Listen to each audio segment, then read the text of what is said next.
Hello and welcome back to Differential Equations. This is a lecture on numerical methods. These are three separate lessons in the book.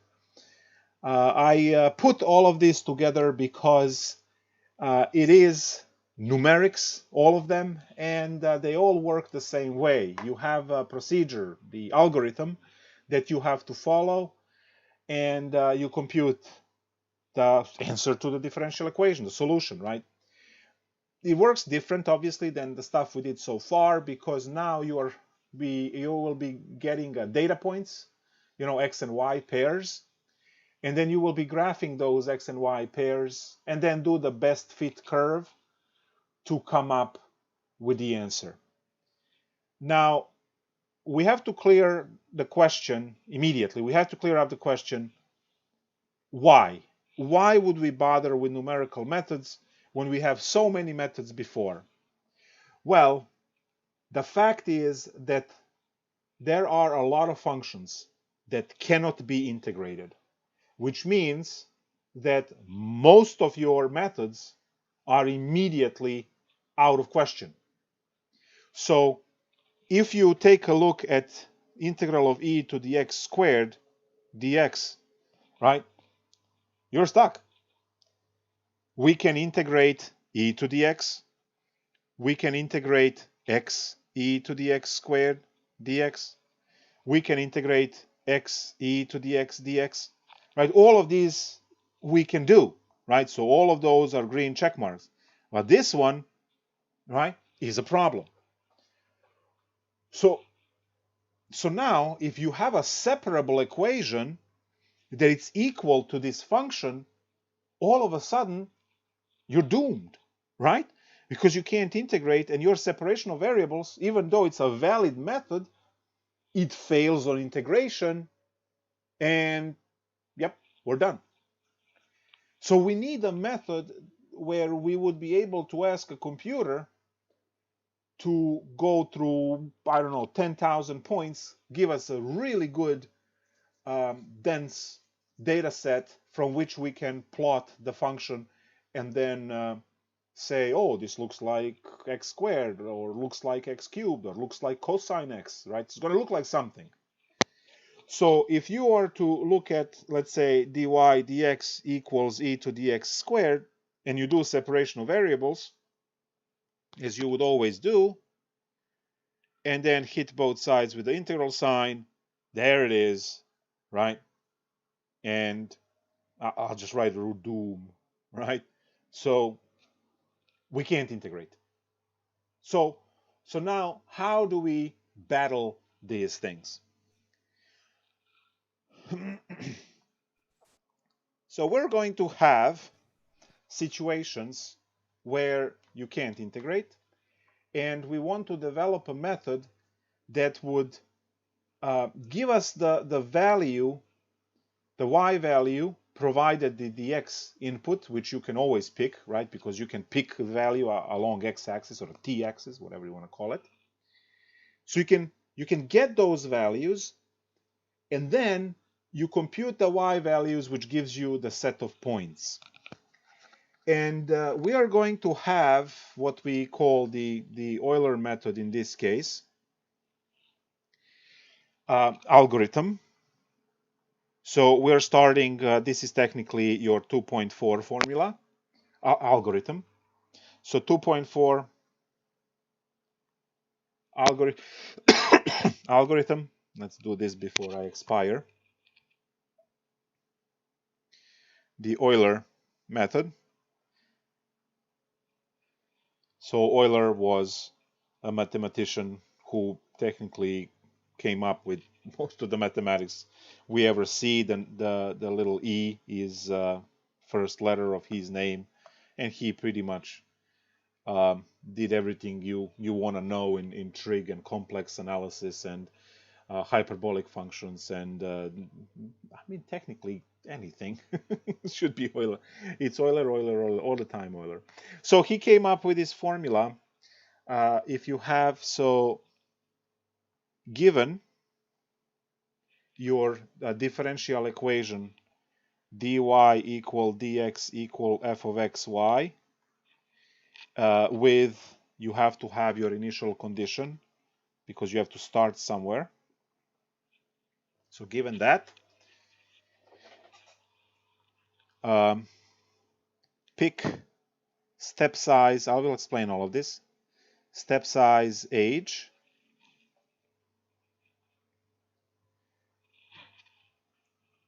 And then that's like step number 1. Step number 2, use the iterative formula.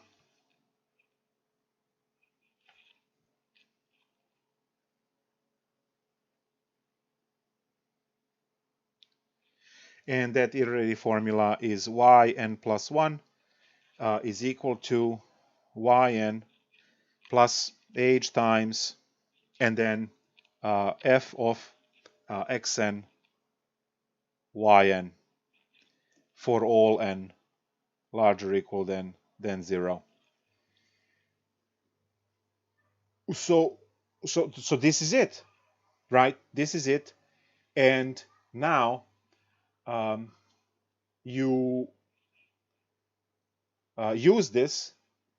We are going to do it by hand for a couple of values, but the goal here is for you to just write a simple loop in whatever programming language you want. I will suggest you use Java or Python, maybe primarily Python, but and figure out how to write a loop that will have this. And then if you want to make it fancier, you can ask for input. So you can hard code the formula, the differential equation, or you can ask for input, if you know the scan commands and all that stuff. So it depends on your level and comfort. Everyone in class should be able to write a simple loop for this code, and I would say preferably in Python, but if you want Java, do Java, whatever. You can also do it in MATLAB if you know the knowledge, because a lot of places would also use MATLAB for these kind of things. And yes, you are reinventing the wheels because millions of people per year write the same code. Try to develop that basic thinking. So now, how does this work? Let's say that you have a differential equation, and let's say this is a differential equation that you really can't solve in any way, right, other than this method, right? So hopefully you know that you can solve this equation using integrating factor, right? You just move y to the other side, your p is 1, you get your rho, and you go from there. So there is no doubt that we can solve this. We can. Separation of variables would not work because you can't separate x plus y, but integrating factor would work. Now, you can also check for exactness. It's not going to work, but you can check for exactness. So you have options. And let's have the initial condition of y of 0 is 3, whatever. Now, we pick a step size, age, as 0.1, 0.01, and this is just telling you how far apart the x values are going to be in your chart with your solutions. So if you are starting at 0 because your x0 is 0 and the step age is 0.1, then your x1 is 0.1, your x2 is 0.2, your x3 is 0.3, your x4 is 0.4. And then you will be using these values to come up with y1, with y2, with y3. And then when you pair them up, you have your xy pairs to plot and take a look at what the solution to the differential equation is. Then you can talk about the stability. If you remember, you can take the limit visually, right, and see if the model is any good for what you are designing. So let's do it, right? We have the formula which states that yn plus 1, So this n plus 1 is technically the next point. If you are, I mean, you should be understanding this notation. You had your sequences and series in Calc 2, so this notation should not be weird in any way, right? But I'll still write it. And then you have your yn plus, and then h times f of xn yn. So if you are now looking at this formula, for your first calculation when n is equal to 0, look, you are calculating y1 by using y0. Remember, n is 0, so n plus 1, 0 plus 1 is 1. And then n is 0, so it's going to be all zeros on this side. So you have your y0 plus h times f of x0, y0. Now, your f is x plus y. So your f of xy is x plus y. That's given in your differential equation. So now what is y1 equal to? Y1 is equal to y0. We know that's 3 because we have that in our initial condition. That's your y0. So y0 is 3 plus age. We said we want a 0.1 as our step size. Now that could be 0.01. It could be 1 as well. It's just going to be a really bad solution. But you can have 0.00001. And so you can make it as fine as you want. So 0.1 and then times, and now I have my f of x0, y0. So that's just going to be x. This over here is technically x0 plus y0. That's what it is, right? Because f of x of y is x plus y. So f of x0, y0 is x0 plus y0. So x0 plus y0. What you see here is just arithmetic, right? You just solve this. You get your 3 plus 0.3, and you get your 3.3. So you have your first point. Well, your first point is 0, 3, and now you calculated 0.1, 3.3 as the next point.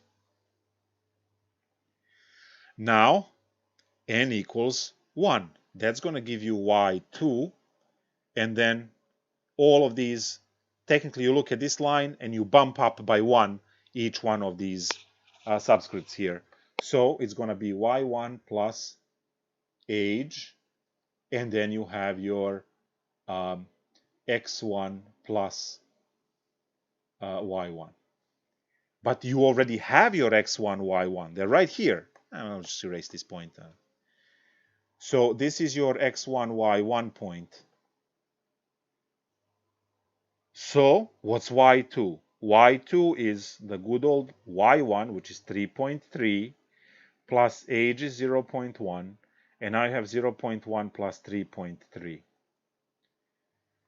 That's 3.3 plus this thing over here is 3.4, and then times 0.1, so 0.34, and you have your y2 point, right, to be 3.64.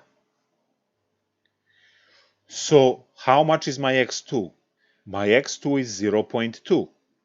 Because remember, you start with your x0 is 0, then you add age, you get 0.1, then you add age again, you get 0.2 for x2. So your x's are x0, then you add age, you get 2x1, then you add age, you get 2x2. Same like in calculus when you did your partitioning for approximation on those areas, right? So you always, except over there we added delta x. Here we add age. Same thing. And the y value is 3.64. So now I have the input value here, as 0, 3. That's my first point. Then I calculated the second point. Then I calculated the third point. And you can just go, right? It's a pattern. y3 is going to be y2 plus age, x2 plus y2, right? And that calculates y3. And then now you just sit there for hours and compute as many of these as you want. So I'm just going to compute one more and then stop. So here we go. You have your 0.1, then you have your 0.2 plus 3.64. And that is going to be 3.64 plus, this is 3.8, so 0.384. Now it becomes, every time it will be more and more and more decimals, so you can start rounding and chopping them off, and the next point over here is now 0.3, and the y value is 4.024, right? I hope so. Yeah.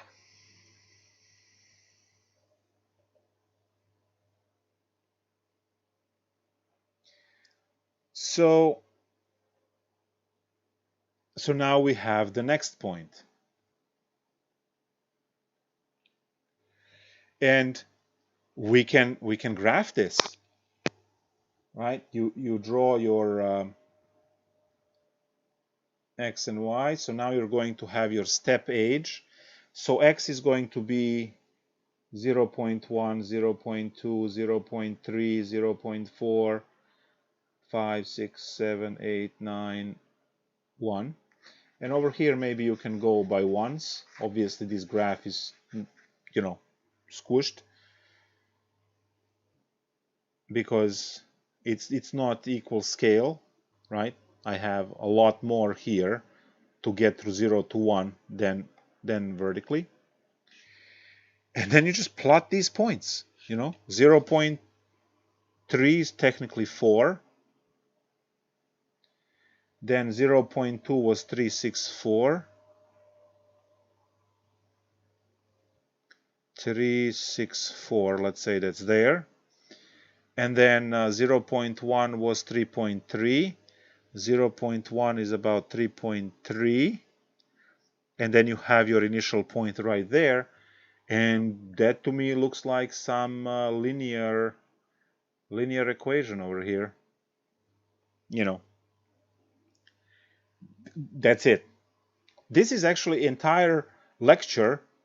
You're just going to have a different procedure for improved Euler and Runge-Kutta. They're going to have a more complicated procedure. They're going to have more calculations. It's going to be way more annoying than what we did here.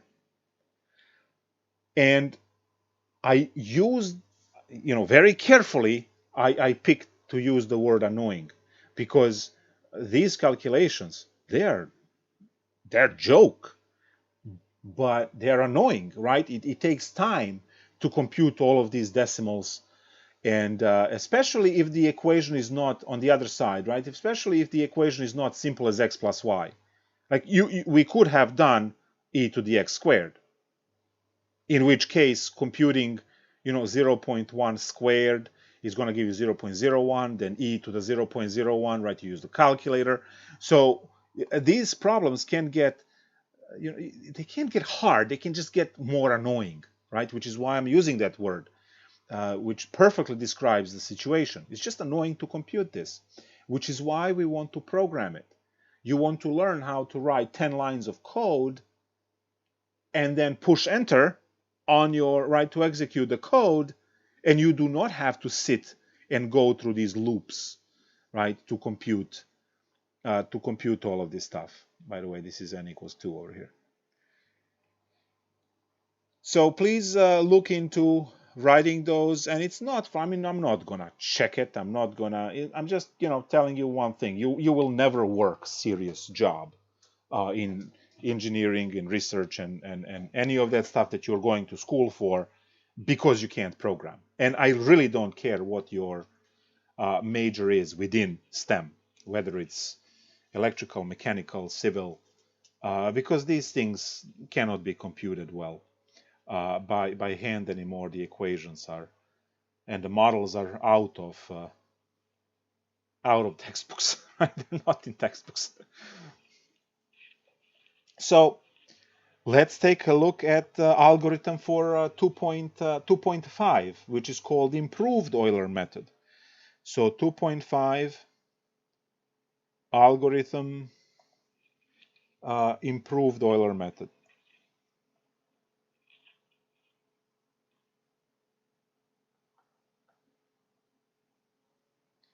And I'm just going to tell you more of the same. We're going to have more equations to compute. It's going to be order of magnitude more annoying, but it's still the same procedure. So you are given some kind of a differential equation which you obtained by observing your whatever you're making, right? You observe the prototypes, you observe the, and you have your initial condition. So you must start there because your first point is always x0, y0. You immediately pick your step size, age. Sometimes they're given to you. I think homework assignment will give you those. I had a student in my spring course who immediately coded all three of these. Even he finished one by the time I was done lecturing in class. And then for homework assignment, he just punched all the numbers in the code. He finished the other two when he got home. And then punched all the homework assignment problems into the code, wrote down the problems, and he was done in like 5 minutes with all of the homework for the section. So there you go.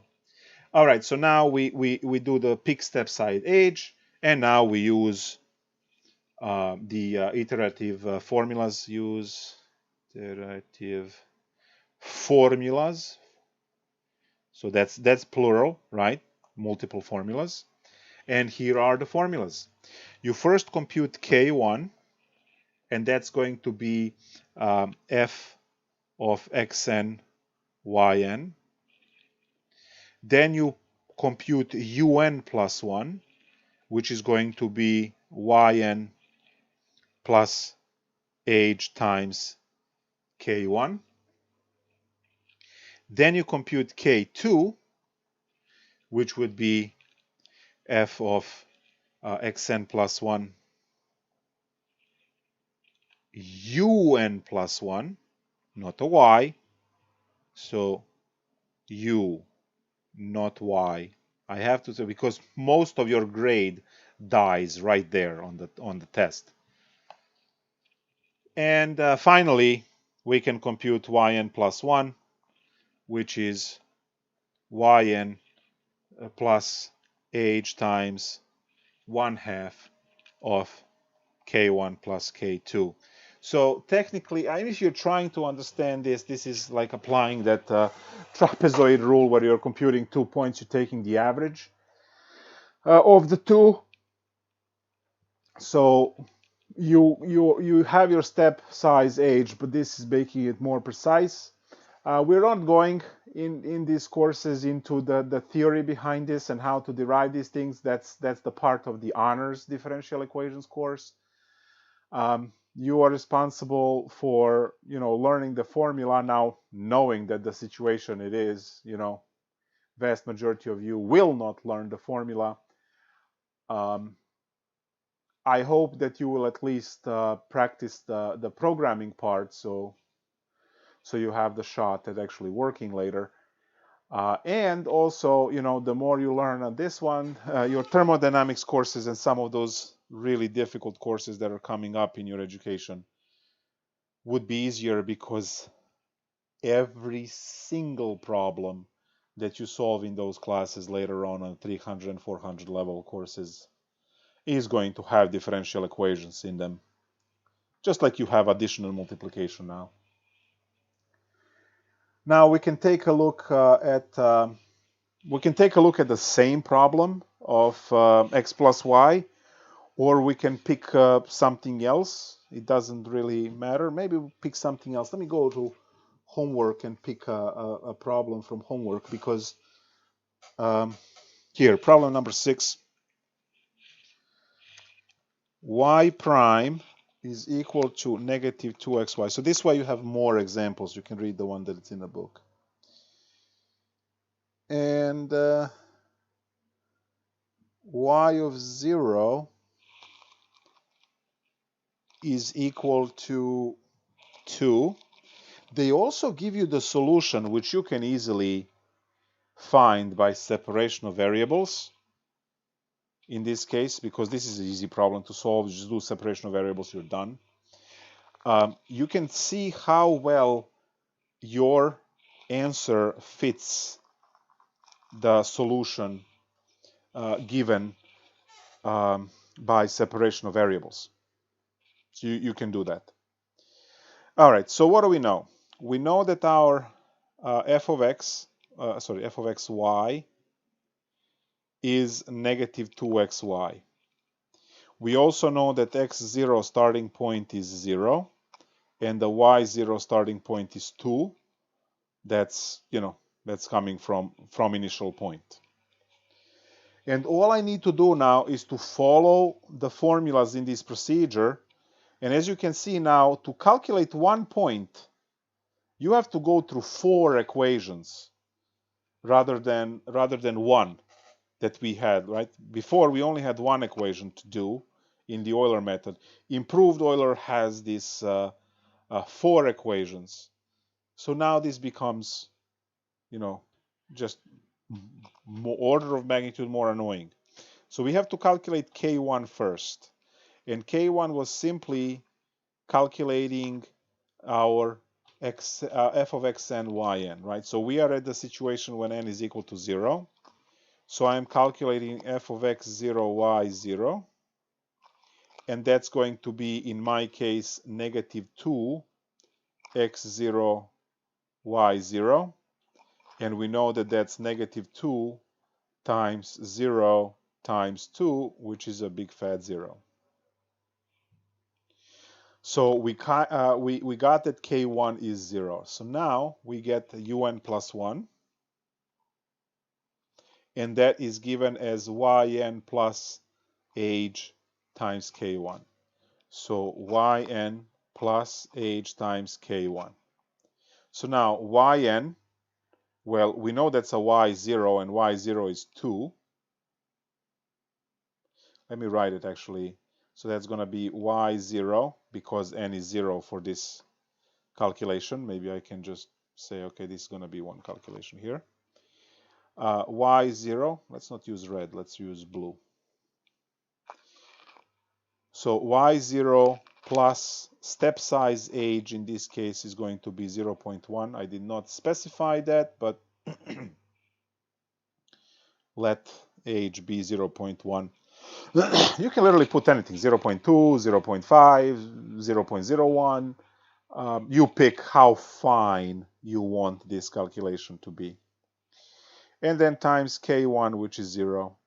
So all I have is 2 plus 0 equals 2 for UN plus 1. All right, so now, remember what I told you, grade killer is coming up, right? So we now have to calculate K2.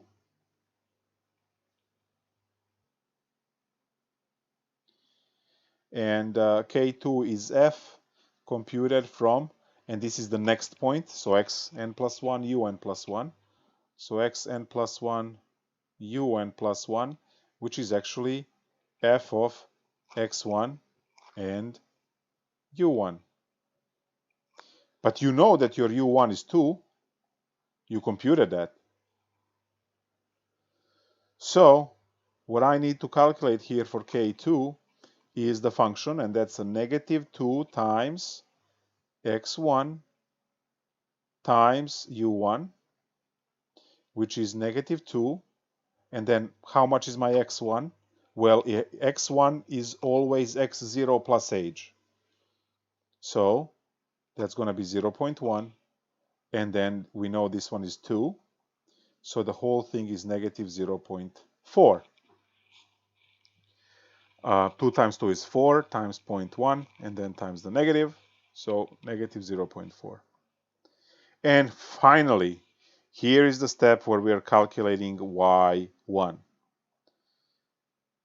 So we have our good old y0, which is that one, plus step age, and then times 1/2, and then you have your k1 plus k2 in parentheses. So y1 is 2 plus 0.1 divided by 2. That's when you put all of this together. And then times k1 was 0 minus 0.4, which is k2. We had k1 over here on top, right, equaling 0, and we used k1 already in a calculation. So now this is 2 plus, and then actually minus, because this is going to be negative 0.4. And when I multiply 0.4 by 0.1, I get 0.04 divided by 2. And I got that my y1 is, when you cut this in half, you get 2 minus 0.02, which is 1.98. All this work to get your first point. So your first point, x1, y1, is equal to 0.1, because x went 0 plus age, right? So 0.1. And then y value is 1.98. So far you have 2 points.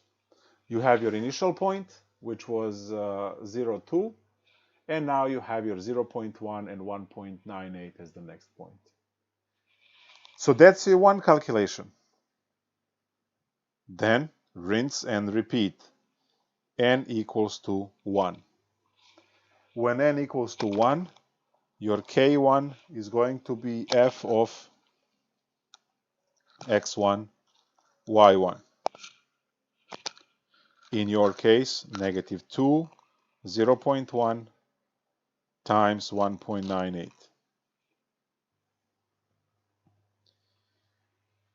So we can calculate now k1. When you double this, you're going to get the value that it's close to 4. You have to subtract, so you still have negative 0.1 times 3.96, right? And now you move the decimal, you get negative 0.396 when you multiply by 0.1. So you have your k1. Then you have to calculate u2, which is un plus 1. So u2 is going to be yn, which is y1, right? Because n is 1. So yn, which is y1, plus age, which is 0.1 times k1, and we plug in the values. So how much is the y1? We calculated y1 before, 1.98 plus 0.1, and now k1 is negative 0.396. So it's a lot of plugging in. You really need to be focused to compute these things, one by one. So u2 is going to be now 1.98 minus, and then the decimal moves one more point. That's going to be 0.0396. Like at this point, why are we even calculating, right? So u2 is 1.9, and then this is going to be 404. That's U2. Now we need K2. And the K2 is going to be the function computed at x2 and U2. So that's -2 times x2 is 0.2, because you have your 0.1 plus 0.1. Those are the step sizes that we are moving in the x direction. And then times the U2, which is 1.9404.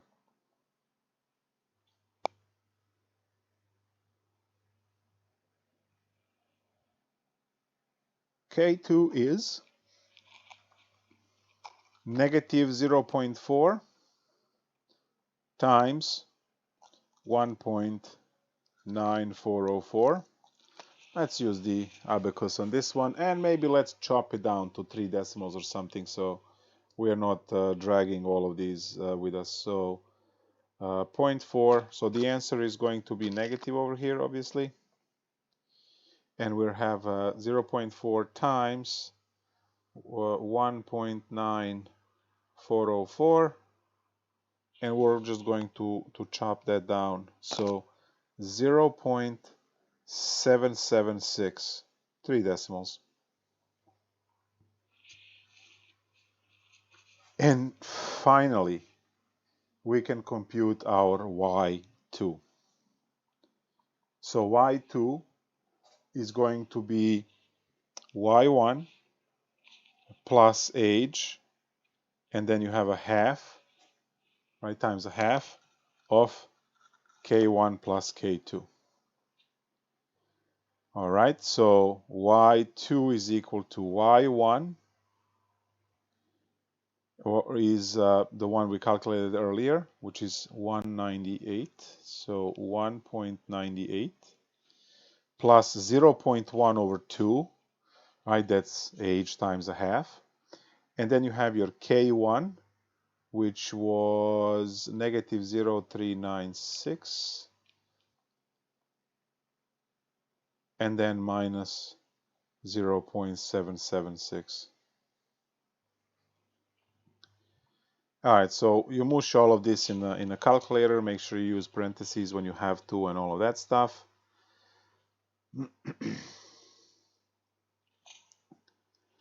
Plus 0.1 divided by 2 times. All right, so we have, well, actually, I don't know if you're following on the calculator and verifying my answers, but what I have here is 1.9214, which gives us the next point of 0.2, 1.92. 1.92 is good. I mean, you can't really graph. You can't even graph 0.92 properly. And now you want to drag, you know, even more decimals. And there's the second point. I have to do this calculation 10 times just to come up with enough points to plot this 0 to 1. And that's not that great precision, right? Because I am doing this. So when you are writing the code, you have to break the loop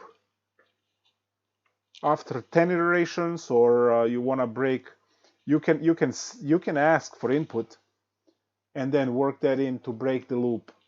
And you can say either looking for the interval, or you can look for number of steps. You can literally say do 10,000 calculations. Computer is still gonna get it in 1 second. Yeah, and good luck you getting 10,000 calculations in 1 second. So this method now is just more annoying. There is nothing hard here. Guys, we're doing arithmetic. We're not even doing, there's no calculus here. I haven't taken a single derivative or integral or did the limit, or like, we're talking arithmetic. We're not even talking algebra. In algebra, you have to shovel the formulas and solve equations. We're not doing any of that stuff. You have the formula that you need to stuff the numbers in, and get a number and then take that number and stuff it into the next formula. So this is literally third grade, mental level of third grade to plug the numbers in where they belong and compute. Now, granted that you have a lot of equations that you have to be very careful that you are plugging in correct values. Another issue that I found that some students are confused with is that, there is this K1 and K2, which is always the same, but then the indexes on U and X and Y are changing. That's due to the formula and the way the formula was written, right? They could have called this capital A and capital B, and then there would be no K1 and K2. You would just have A and be done. They could have done that, right?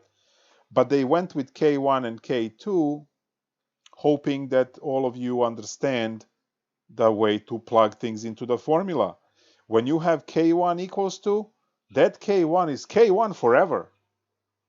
But when you have N or N plus 1, those are the ones that change in every calculation. So if you take a look at my first calculation, I have K1, K2, but I have U1, right, and Y1 and X1. In the second, in the second calculation here, I still have K1 and K2, but I have U2, X2, Y2. So they're all 2's in this case. So the K indexes are just there to say that you have K1 and K2 and that's it, and they have their formulas associated with them. Where U2 and Y1, they will keep increasing their counter with every iteration, every calculation, that you do. So if I am not, but if I am going to calculate another one, then I will say N equals to 2. K1 will still stay K1, then I would have a U3, K2 will still stay K2, and then I will calculate Y3. So I know this was this is not my first time teaching differential equations, so I know exactly where some of the stumbling points are for students. So when you study this, make sure you know that K1 and K2 always stay put, and they have the formulas that compute them, and all other variables, indexes, within variables, go up, and they correspond to their corresponding values, right? That's improved Euler. So this obviously is going to be harder to program. You still use the loop, obviously, because you just compute, instead of one equation, you are computing 4 equations, and you have to keep storing and feeding those numbers, so you'll need more variables. First program only needs 5 variables, or maybe 4. This one will need much more, right, because you have to store K1 and K2 and U, right, all the stuff that you didn't have to do before. So it will be more variables, but again, it is useful. The whole exercise, guys, of programming these 3 is insanely useful to learn how your engineering procedure works, because you never go and you design a final product. You always start small, get one concept working, then you add another feature and another feature and another feature, and you keep improving. You don't just dream something and then you wake up in the morning, you build the whole thing and it works, right? You're going to be a lot of failures and failed attempts and bad prototypes and all of that stuff before you get it right. So when you write your first code and have it working 100% and you understand how the Euler works, then you upgrade that one with extra equations, keeping the same loop, and you just go and you figure out what are the extra things that you need within the loop. And just to help your procedure, especially if you are not that great with programming, I'm just going to say make sure you clear your certain variables need to be cleared because if they have a leftover values in them, they are going to make mess. So And also, you know, if the code is not working and you know it's perfect, it's giving you weird answers or won't compute something, use the float variable.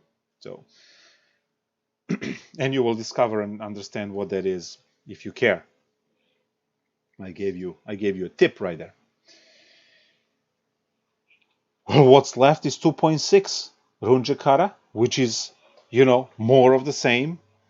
We're going to go with a 2.6 algorithm.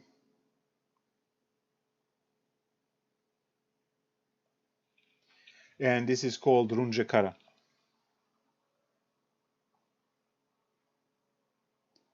method.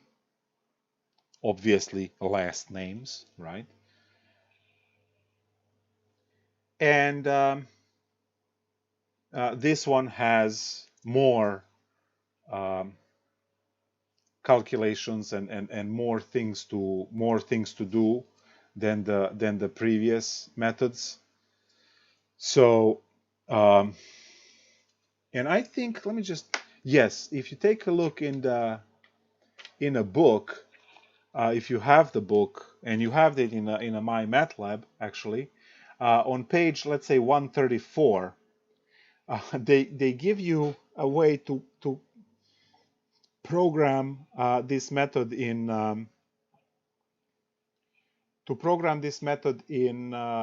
TI NetSpire calculator, to write it in BASIC, right?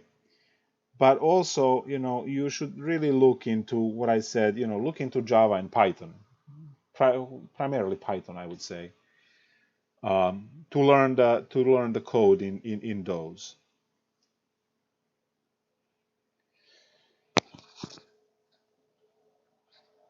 Okay, so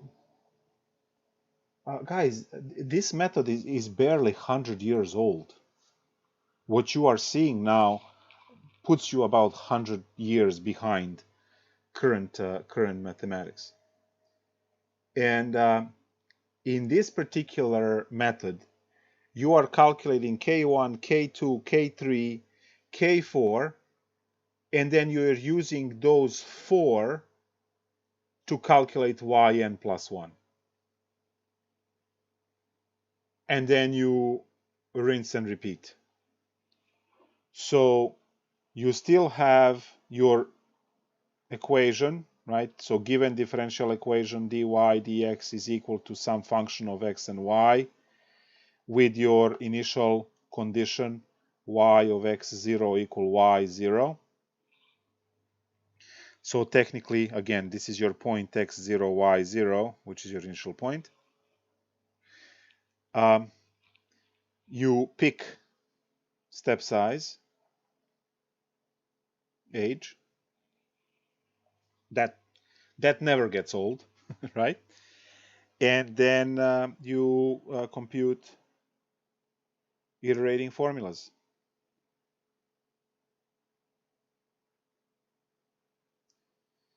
And now those iterating formulas are K1 is equal to f of xn yn.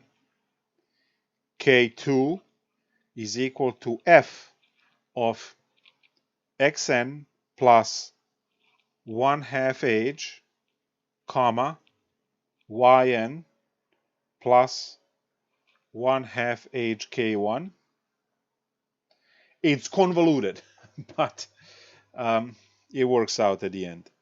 Now k3 is going to be function of, again, we have xn plus 1/2 age, and then we have yn plus 1/2 age k2. Then we have k4, which is f of xn plus 1, and then yn plus age k3, to finally get your yn plus 1, which is the next y point, which is yn plus age divided by 6 of k1 plus 2k2 plus 2k3 plus k4. Again, more annoying to compute. So with this, I will go and jump into the... Oh, you know what I forgot? I forgot that they gave us this formula that we can check our answer. You remember that we had this? Ah, that makes me sad. I'm gonna go back later and verify the numbers.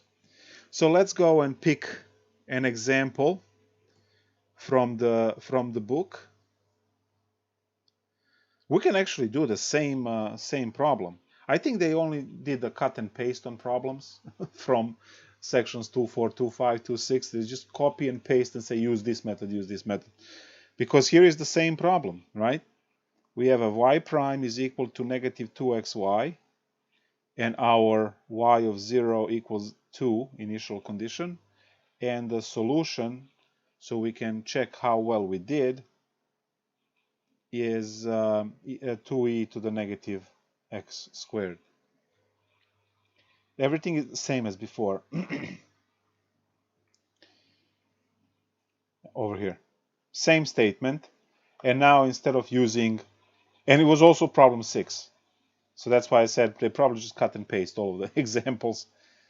All right, so now we got to go through this mess, and this is going to be more calculations than before, and at the end we get this to compute the next point, and then we go from there.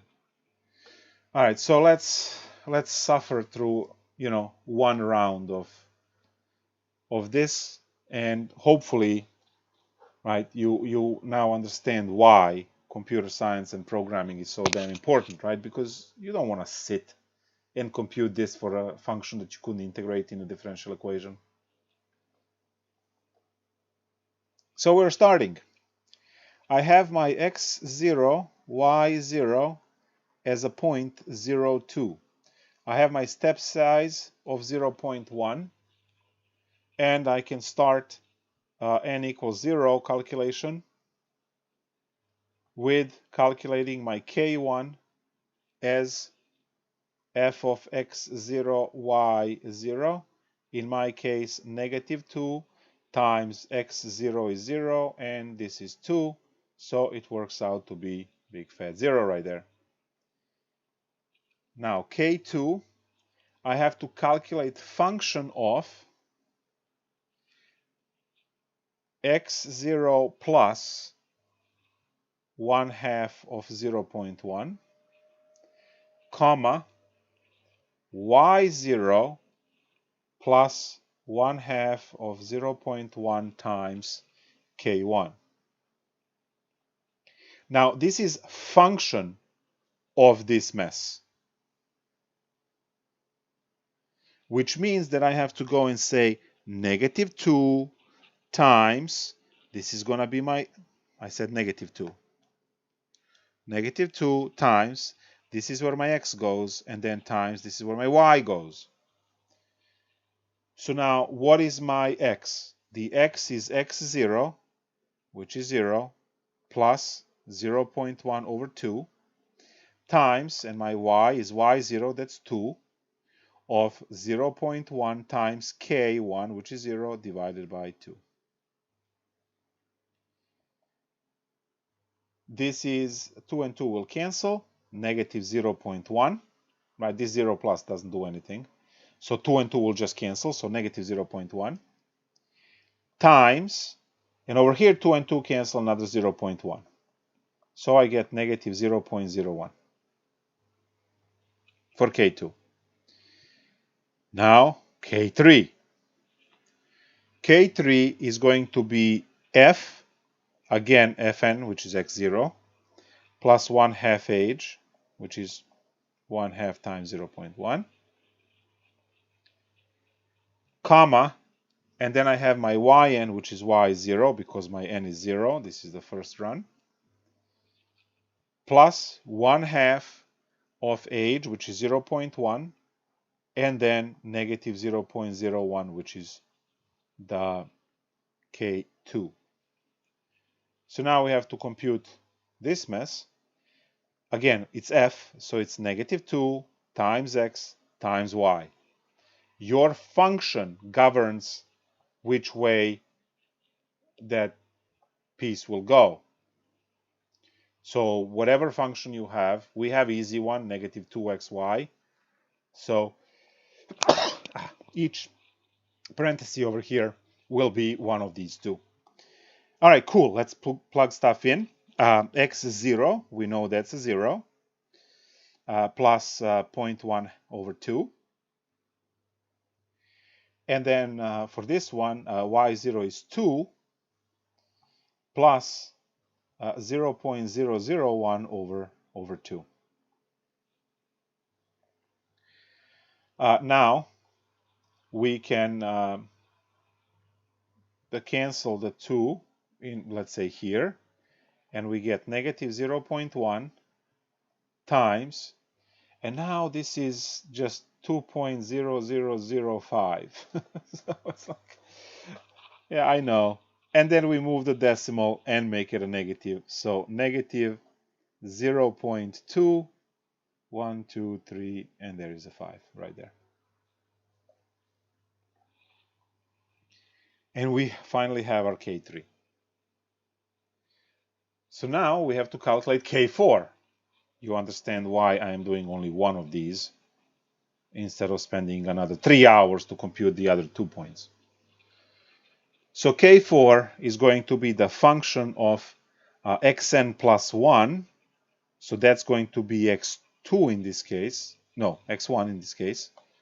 Because remember, we are still at n equals 0. So function of axn plus 1 is going to be 0 plus 1, which is x1, comma yn, which is in our case y0, plus age K3. Now age is 0.1.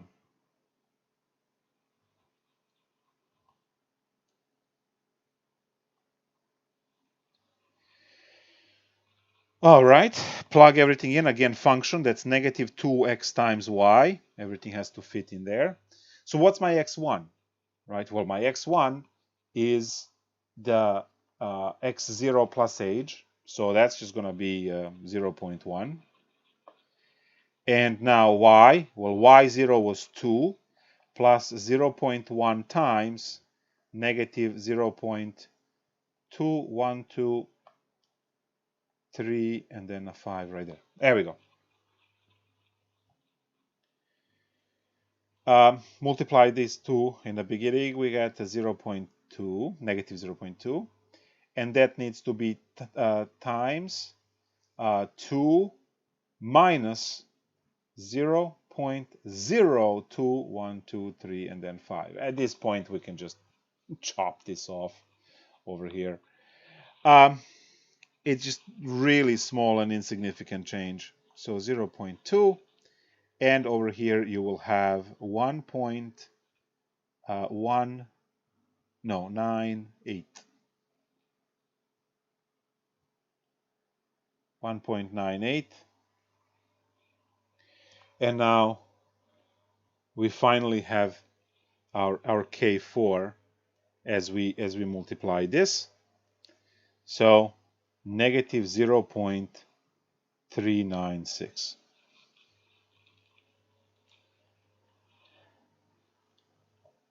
y1 is equal to, we can finally finish this off, y0 plus 0.1 divided by 6, and then I have my K1 plus 2 K2s plus 2 K3 plus K4. We have to plug in all of these values. All right, y0 is 2 plus 0.1 divided by 6. I'm going to keep this way because I'm hoping I'll be able to cancel the 6 or a part of 6 with this. And now we need all of these numbers. How much was my K1? I believe it was 0, right? K1 was 0. Okay, K1 was 0 minus 0.01 was K2. Oh, I need to multiply that by 2. All right, let's go. plus 2 times negative 0.01 for K2, plus 2 times, this is where K3 goes, and K3 was this ridiculous number, we'll just call it negative 0.2, and then minus 0.396 for K4.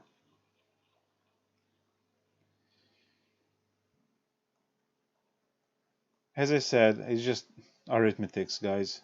It's not hard. It's just focus, plug numbers where they belong. Professor? Yes? Do you want to double check the K3? I got something different. I just don't keep going. Okay, so we plug in x0 is 0. And then 1/2 of this.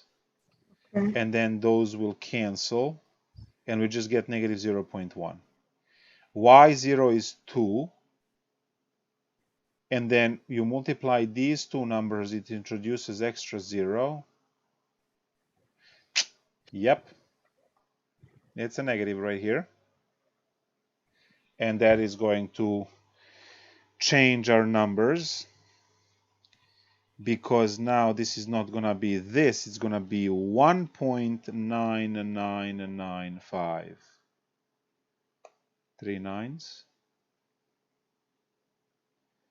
1995. And when I move the decimal point by 1, this is going to be 1 3 nines. So 199, yes. Okay, good.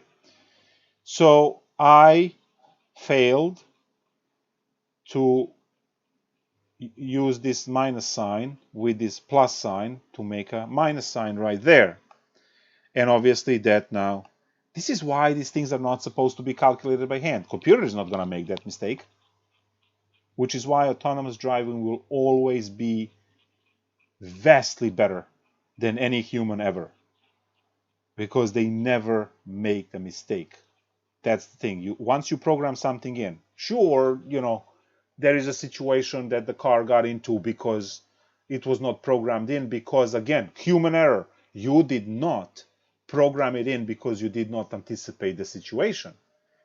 If you as a human are able to anticipate every possible situation autonomous car can get into, autonomous car will be infinitely better at every aspect than any human driving ever.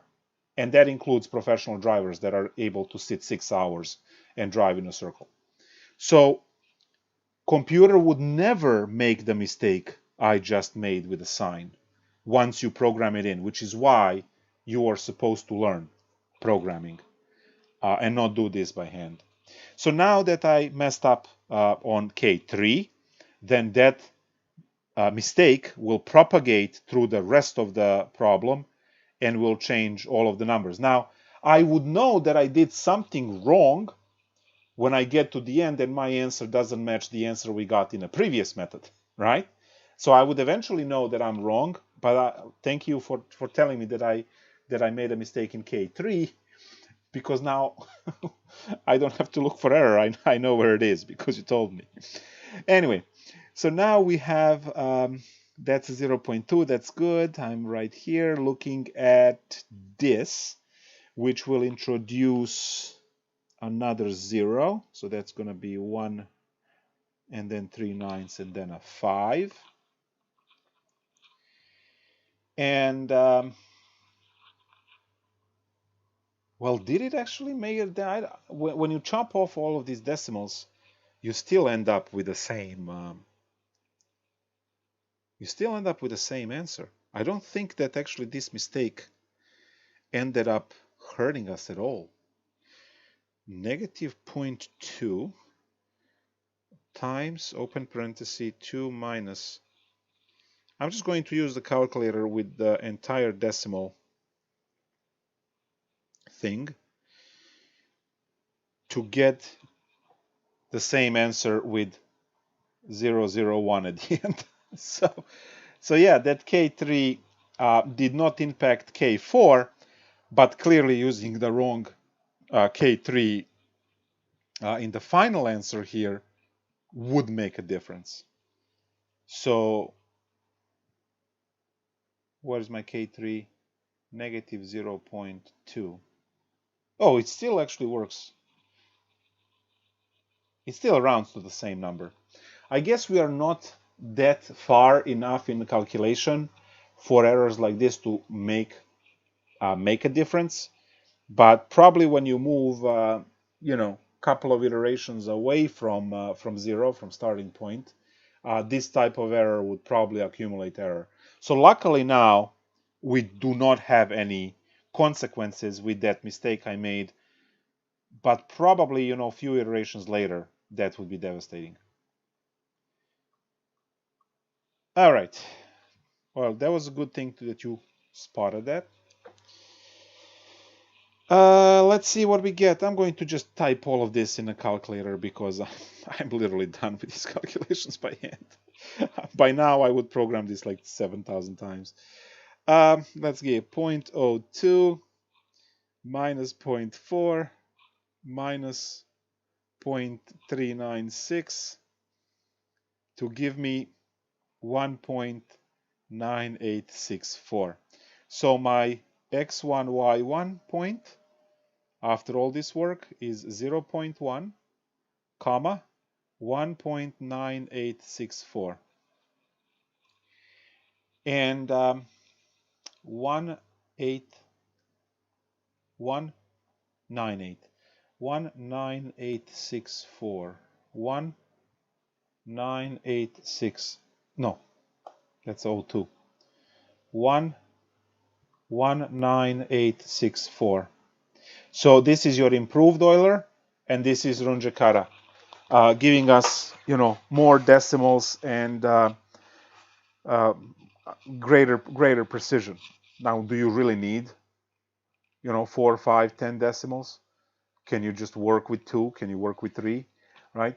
So the question again is, what precision you are working. Obviously, if you're designing processors for computers where, some of the wiring and components are 5 atoms thick, put that through your skull right now, that some of the components that are working in your cell phone and your computers have chips whose components are 5 atoms thick. Okay? That is some really serious engineering where every decimal counts for a lot of decimal places, given that the atto size attometer, right, in European units is 10 to the negative 15. That's the size of the atom, right?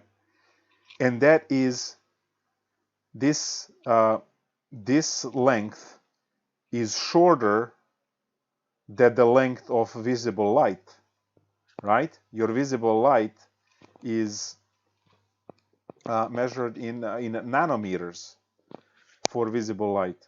So nanometers and attometers are smaller, so you cannot possibly construct the telescope to see the atom because it's going to be smaller than the visible light. So yeah, there's that part. Anyway, research it. So you have seen now all 3 methods.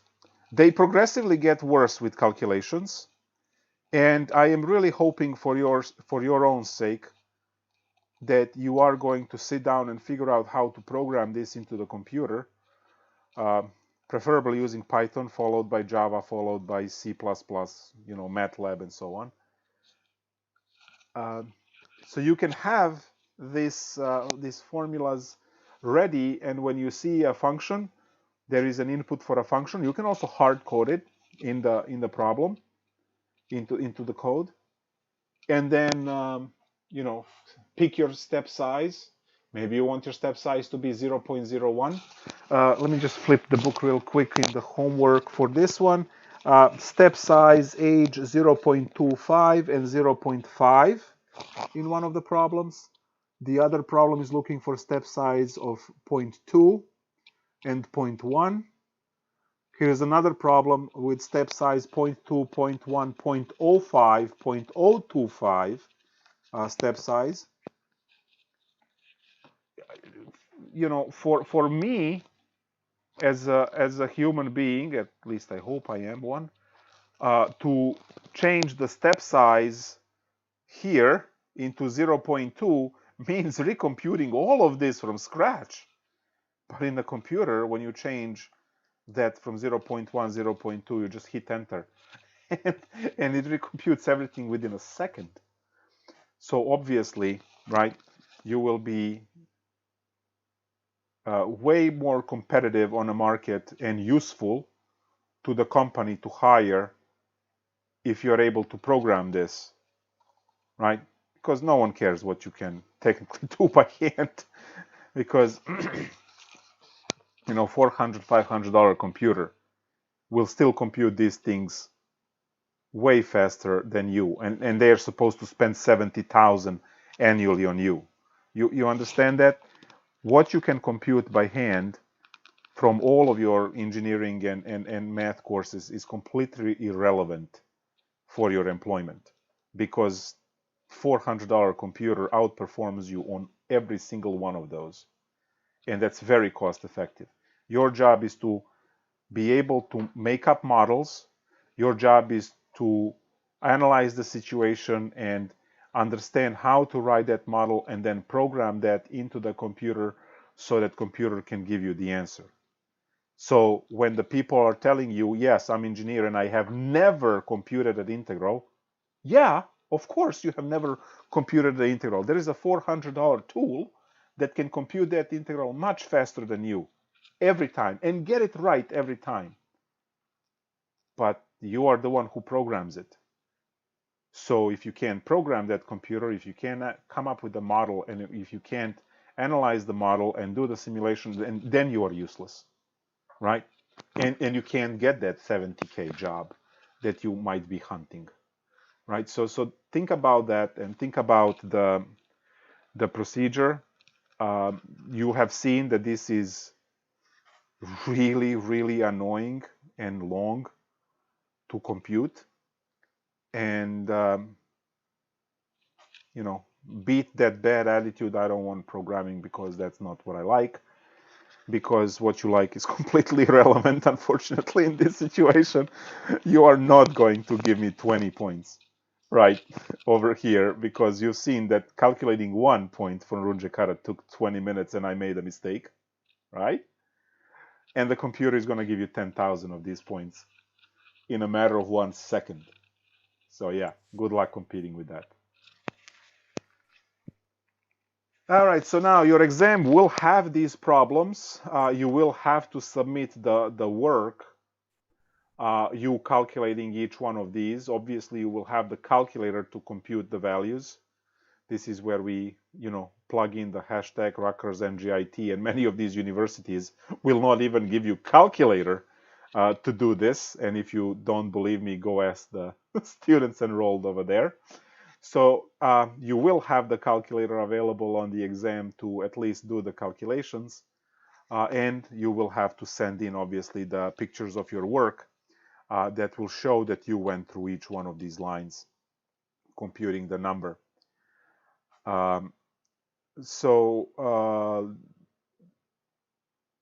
Yeah, that's it. I mean, there's nothing there. Just go ahead and go figure out and write the code. This is a perfect opportunity for you to practice rudimentary skills, right, in programming, because it's coming up, right, when you try to get a job. Questions, concerns, anything you want to add or subtract from the lesson? I coded the first one. Do you want to see? Ooh, beautiful. All right. Now we can do it two ways. We can have it as a part of the YouTube lecture, which means that you will share your screen and they will be part of the video, or I can just let me shut off the stream actually, and then we're just going to do it on the Zoom. Now all of the people that are on the stream, because it's going to show your name, it's going to show everything, and then, you know, it becomes the legal issue for reasons. So I'm shutting it down. Those of you watching on YouTube, go to Canvas, get the link, join on Zoom for this presentation, because this is exactly what I highly respect in this case. So see you all next, well, see you all on Zoom in 30 seconds.